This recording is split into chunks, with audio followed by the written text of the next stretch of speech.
दोस्तों, कल जब ग्लोबल हंगर इंडेक्स की रिपोर्ट आई तो उस रिपोर्ट को जब हमने पढ़ा तो उस रिपोर्ट के कुल 127 देशों में भारत का जो स्थान था वो 105वें नंबर पर था।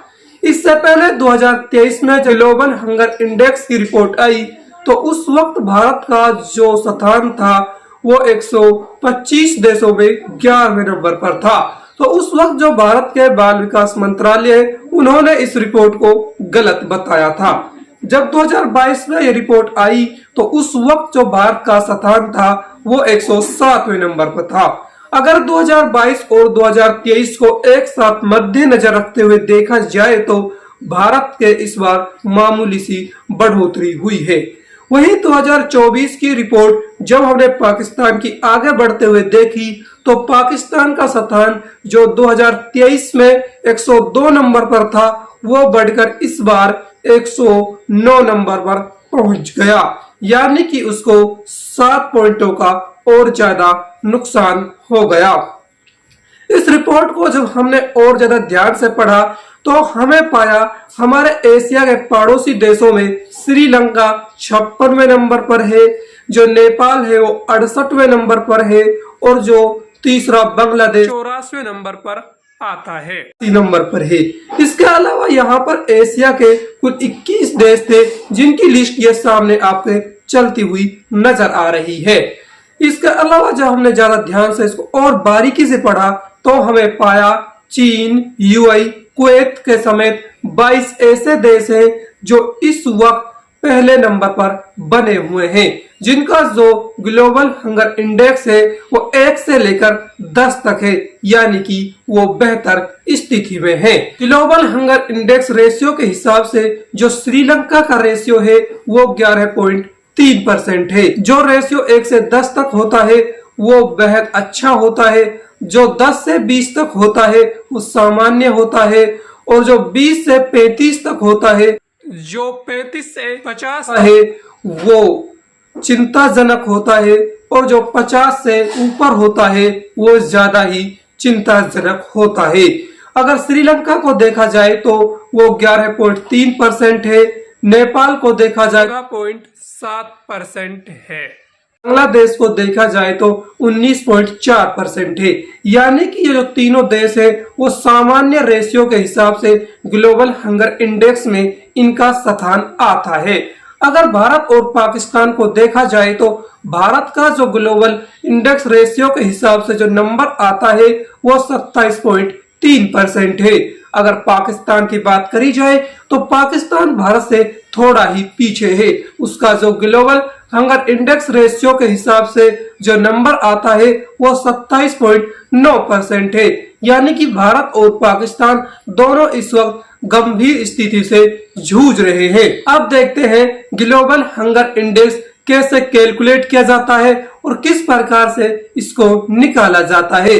ग्लोबल हंगर इंडेक्स यानी कि GHI ग्लोबल हंगर इंडेक्स को कंसर्न वर्ल्ड वाइड और कंसर्न वर्ल्ड हंगर लाइफ के वजह से concern world health life Germany के अंदर वर्ल्ड हंगर लाइफ नाम से एक यूरोपियन एनजीओ है जो इसकी रिपोर्ट को पेश करता है।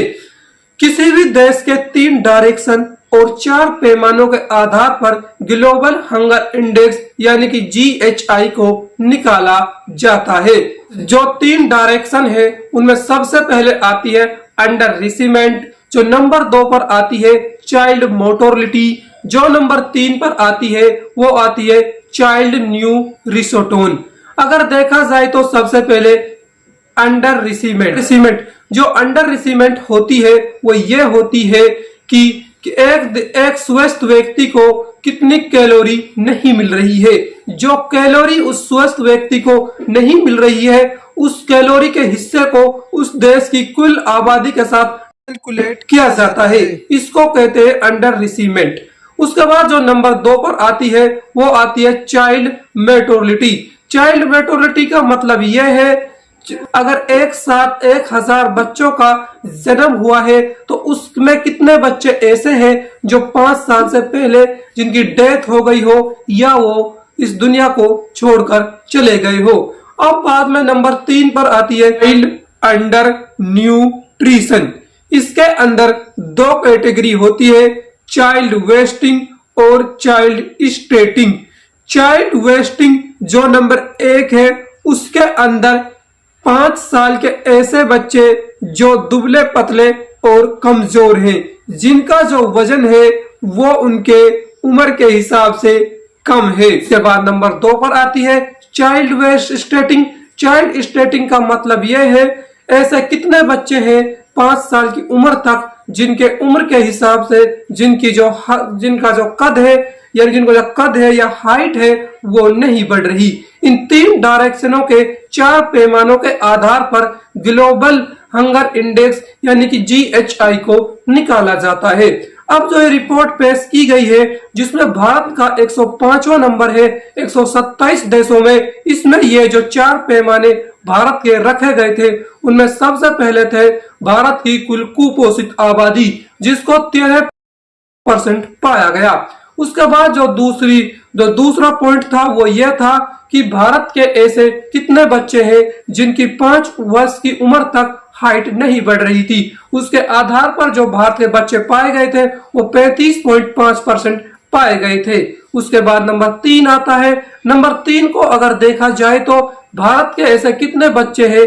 जिनके उम्र के हिसाब से जिनका वजन नहीं बढ़ रहा है, उसके आधार पर जो भारत की आबादी पाई गई थी वो 18.7% पाई गई थी। उसके बाद जो नंबर 4 चौथा पैमाना आता है, नंबर 4 के आधार पर ऐसे भारत की कितनी कुपोषित आबादी है जिसकी 5 वर्ष से पहले डेथ या मौत हो जाती है, वो पाई गई 2.9%।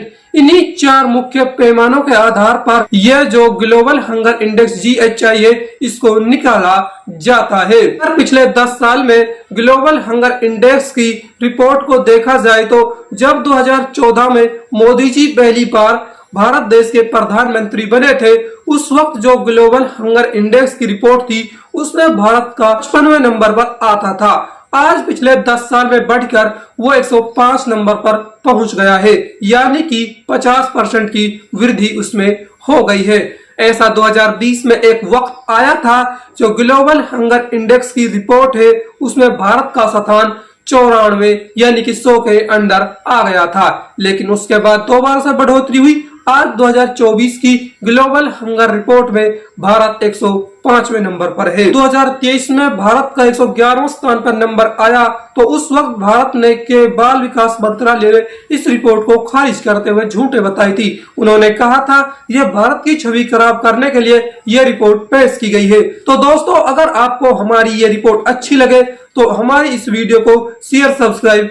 जरूर करते जाना। हमारे इस वीडियो को देखने के लिए बहुत